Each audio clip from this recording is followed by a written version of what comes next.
نوتدونی اولین فروشگاه نوت موسیقی در ایران.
سلام دوست من، شما پیشنمایش این آموزش رو مشاهده کردید.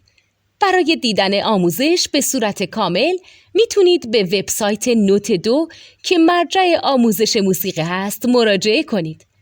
همچنین برای تهیه نوت موسیقی مرتبط با این آموزش هم میتونید به وبسایت نوتدونی که بزرگترین آرشیو نوت موسیقی در ایران هست مراجعه کنید.